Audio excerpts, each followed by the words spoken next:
जयकुमार गोरे सरकारमधील मंत्री जयकुमार गोरे अश्लील फोटो प्रकरणामध्ये एक नवा ट्विस्ट आलाय। ज्या महिलेने गोरेंवर अश्लील फोटो पाठवल्याचा आरोप केला त्या महिलेलाच आता अटक करण्यात आलेली आहे। तर महाविकास आघाडीच्या नेत्यांनी याच मुद्द्यावरून सरकारला आता लक्ष केलंय। पाहूया या सगळ्याचा आढावा घेणारा हा स्पेशल रिपोर्ट। जी महिला जयकुमार गोरेंविरोधात राजभवनाबाहेर आंदोलन करणार होती तीच महिला खंडणी प्रकरणात सातारा पोलिसांच्या जाळ्यात आली आहे। तब्बल 1 कोटींची खंडणी स्वीकारताना संबंधित महिलेला सातारा गुन्हे शाखेनं रंगेहात पकडलंय। 2016 मध्ये जयकुमार गोरेंनी आपल्याला विवस्त्र फोटो पाठवल्याचा महिलेचा आरोप आहे।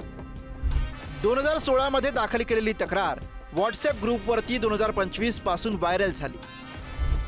मंत्री जयकुमार गोरे धमकावत असल्याचा दावा करत महिलेनं राज्यपालांना पत्र लिहिलं। 17 मार्च पासून राजभवनाबाहेर आंदोलन करण्याचा या महिलेनं इशारा दिला। प्रकरण मिटवण्यासाठी तब्बल 3 कोटींच्या खंडणीची मागणी केली। 1 कोटींची रक्कम स्वीकारताना या महिलेला रंगेहात अटक करण्यात आली।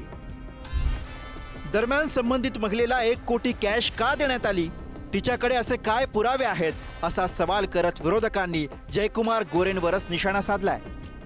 3 कोटी हा आकडा खूप मोठा आहे आणि 1 कोटी आकडा सुद्धा तिथं मोठा आहे।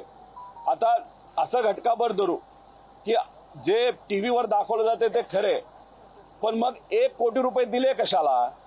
मग त्या महिलेकडे काय होतं असं की त्यासाठी तुम्हाला पैसा द्यावा लागला? ते सुद्धा 1 कोटी रुपये आले कुठून असाही प्रश्न त्या ठिकाणी होतो। हे 3 कोटी मागण्यासारखं प्रकरण काय आहे? 3 लाख आमचं समजू शकतो, पण 3 कोटीचं प्रकरण आहे। नेमकं प्रकरण काय? कशामुळे 3 कोटी मागितली आणि कशामुळे यांनी 1 कोटी देण्याचं हे केलं आणि कशामुळे ती ब्लॅकमेल करत होती? तो कुछ तो दाल में काला होगा या दाल ही काली होंगी। काहीतरी गडबड आहे म्हणूनच हे केलेलं आहे। सत्ता आहेच, सत्तेचा उपयोग पाहिजे त्या पद्धतीनं करता येतो हे सिद्ध झालेलं आहे। मंत्री जयकुमार गोरे यांच्यावर आरोप केले जात असलेलं प्रकरण 8 वर्षांपूर्वीच आहे। 2019 मध्ये सुप्रीम कोर्टानं या आरोपातून जयकुमार गोरे यांची निर्दोष मुक्तता केली आहे। पण संबंधित महिलेनं गेल्या महिन्यात राज्यपालांना लिहिलेल्या पत्राचा आधार घेत खासदार संजय राऊत, आमदार रोहित पवारांनी गोरेंवर आरोप केले होते।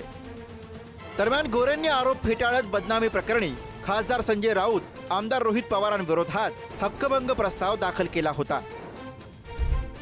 2016 मध्ये काँग्रेसमध्ये असताना जयकुमार गोरेंविरोधात संबंधित महिलेची तक्रार आहे। जयकुमार गोरेंनी स्वतःचे विवस्त्र फोटो पाठवल्याचा महिलेनं आरोप केलाय। 2017 मध्ये जयकुमार गोरेंवर विनयभंग प्रकरणी गुन्हा दाखल झाला। या प्रकरणी जयकुमार गोरेंना 10 दिवस तुरुंगवासही झाला होता। 2019 मध्ये सुप्रीम कोर्टानं जयकुमार गोरे यांना संबंधित प्रकरणात निर्दोष मुक्त केलं। महिला आधीपासून ब्लॅकमेल करण्याच्या दृष्टिकोनातूनच सन्माननीय जयकुमार गोरेंना त्रास देत होती। त्या प्रकारचं काही नसताना तिने एक फार मोठं चित्र निर्माण करण्याचा प्रयत्न केला आणि आज त्या महिलेचं पितळ उघडं पडलेलं आहे। आणि यामागे नुसतं ती महिला नाही तर तिच्या मागे अनेक लोक आहेत, अनेक विरोधी पक्षाची लोकांचं त्यात पुढे नाव येणार मी तुम्हाला 100% सांगतो, कारण मला माहित आहे की यामागे कसा प्रकारचा सगळा षड्यंत्र रचला गेला। त्याच महिलेकडे पैसे कसे निघाले त्याच्यामुळे आपल्याला नक्की कळलं पाहिजे की कोणी केलंय ते। आणि दुसरा महत्त्वाचा मुद्दा की नोटबंदी झाल्यानंतर हे कोटी रुपये कॅश आलेच कुठे? हा माझा पहिला प्रश्न आहे। 1 कोटी कॅश, मी निर्मलाजींकडे हा रेस करणारे इशू, कारण का नोटबंदीनंतर 1 कोटी रुपयाचा कॅश असा मिळाला, हे पैसे आलेच कुणाकडून? जयकुमार गोरे आणि या महिलेनं केलेल्या आरोपांचं प्रकरण गुंतागुंतीचं आहे। आपल्यावर दबाव आणण्यासाठी 2 कोटींची खंडणी मागितल्याची खोटी तक्रार दाखल केल्याचा दावा या महिलेनं केला होता। पण आता याच महिलेला 1 कोटींची खंडणी स्वीकारताना अटक झाली।